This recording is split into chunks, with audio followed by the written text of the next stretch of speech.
Welcome back. Today we're going to talk about the onion router, or Tor, and ethical programming in general.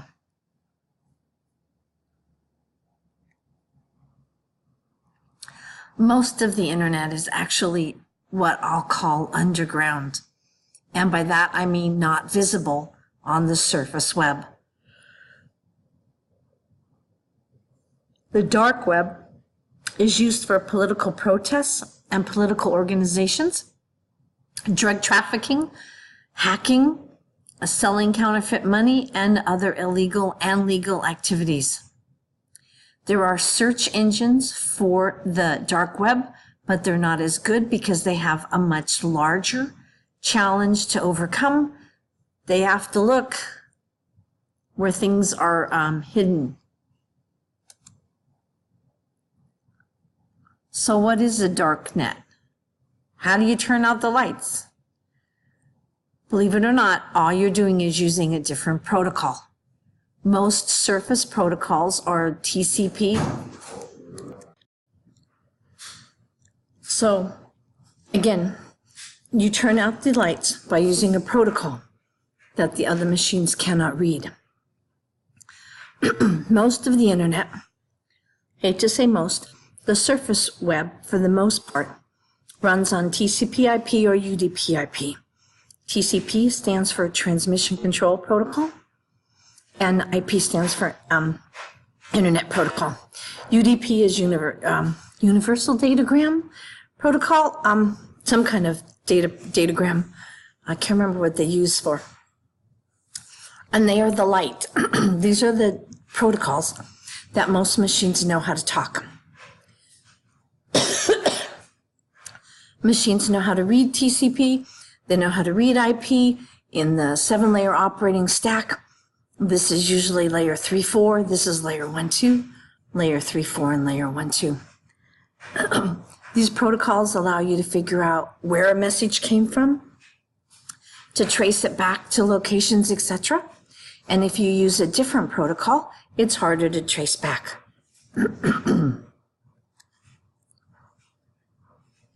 The deep web is not indexed. Google is the original company that indexed the internet, and they spent an enormous amount of time doing it before they automated it. But there are many other things that are available in general for use that are not on the internet. Hospital records, you have a right to have medical privacy, so those cannot be posted. Academic databases, those cannot be posted. Your bank statements are not posted on the web unless there's a breach. Legal documents are frequently not posted on the internet. You can subscribe to something and only see it if you sign up for a subscription. And even some government reports and military communications go through protocols that aren't standard. So how would you get to the dark web? You use a virtual private network, a VPN, to tunnel through networks. If you're tunneling through a network, that means that nobody knows where you came from or where you're going to. They're just passing you on to the next location that you've sort of requested. So what does a VPN do? It encrypts usually the packet of the network message. So the payload of the network message in the packet. So it encrypts the payload so that someone can't read the payload. But you can learn an awfully lot just from following your traffic, even if you don't know what you're talking about. So it also provides fake IP addresses so that you can't trace it backwards, or you can, but it's hard. And the idea of a VPN is to prevent someone getting your personal files, your identification, etc. A virtual public network for the dark web should keep no logs. There should be no trace that you were ever there. It should run quickly so that people can't trace you while you're connected. It should accept Bitcoin payments because then they can't trace any checks. It should have a kill switch. So if you do have a domain name server leak and someone finds out which machine you're running on, you should be able to kill yourself instantly. It should be compatible with the Onion routing network because that's how most people get to the dark web. And it's even suggested that it runs OpenVPN protocol. OpenVPN protocol is capable of traversing network address translators and firewalls. So you'd like to be able to go through firewalls if you can figure them out, and you'd like to be able to get network addresses and manipulate them. How do you get to the dark web? Like anything else, through a browser. You can download a dark web browser. Tor comes with the browser, is a browser bundle with some other software, and you can just get them from their official website like any other browser. Then you just install the browser and you run it. Once you have Tor up and running, you can get to the .onion websites. Usually when people go to the darknet, they are very, very careful. They even send Bitcoin payments through an electronic wallet so that it cannot be traced back to them. They cover their webcam. They use a very good security. They don't resize the Tor window because it turns out that people resize their windows in standard ways which make a footprint that can be used to identify those people. They turn off JavaScript because, for good, a lot of people turn off JavaScript and then turn it on only when they need it.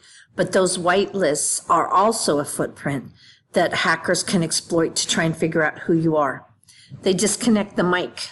They never use their real name, never use a real photo, never use a real email address. They are very careful to cover their footprints, and still they're found out. They actually pay attention to their password. You never use a password that's been used before anywhere. There are some groups that have used the dark web for their own purposes, and one of the most famous is Anonymous. Anonymous is frequented by what are called hacktivists, and they are well known for using the Guy Fawkes mask. So I thought I would tell you what that mask was for the Anonymous and where it came from.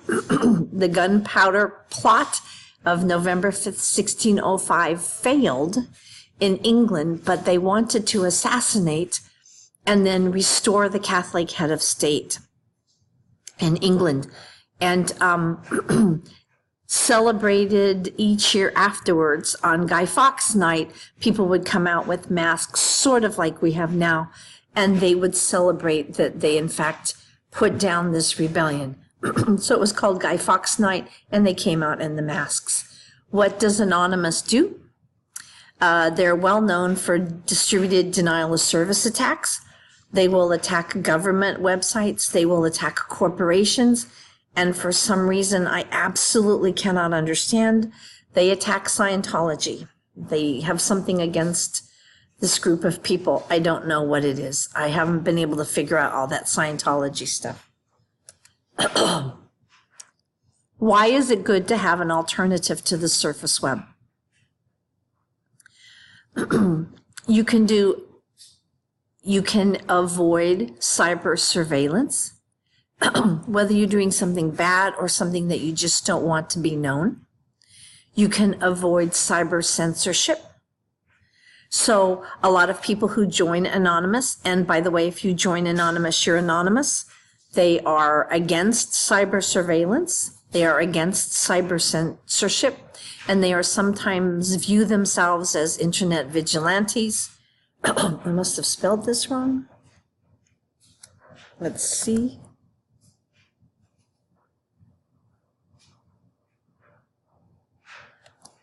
I don't know. Maybe we'll try that one. Where did they come from? Where does Anonymous come from besides Guy Fawkes in the 1600s?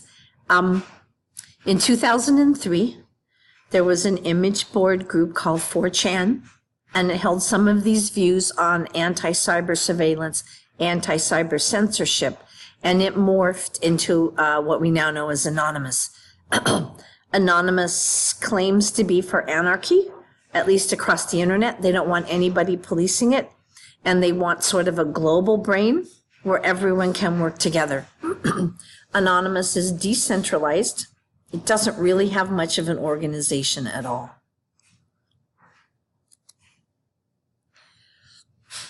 They are for things as well. Some of them bother me. They are against child pornography, which is, of course, good. They are against the Westboro Baptist Church, which is a church in Kansas, which pickets funerals of homosexuals when they die. I can't understand the mentality of what they're doing in Kansas there. I'm not there, so I don't know. But they are against the Westboro Baptist Church. They are for WikiLeaks, and they came out strongly for WikiLeaks when it was dropped by PayPal, MasterCharge, and Visa. They supported the Occupy Wall Street movement, and they supported Arab Spring, seems like 7 years ago. I can't remember exactly when Arab Spring was, but when the Arab uprising in Egypt was so hopeful, Anonymous was trying to help them coordinate web usage to be able to coordinate their rallies and their protests, etc.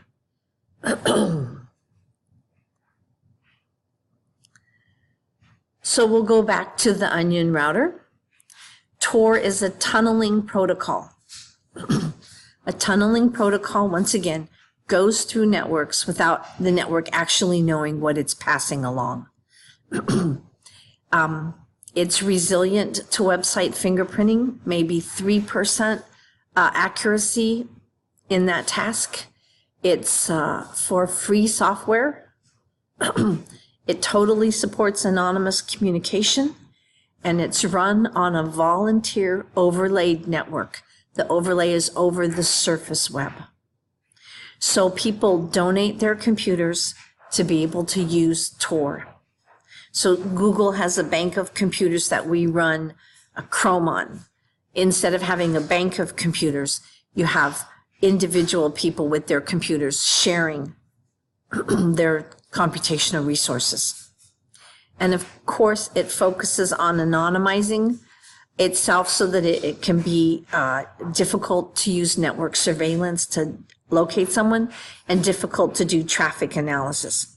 And in order to avoid traffic analysis, one has to randomize the task. So it is randomized, and it was started in 2002 by the United States government. So the government built Tor, and now they're fighting against it. So one of the ways that they fight Tor is to get legitimate access onto the network by downloading the browser and starting it up.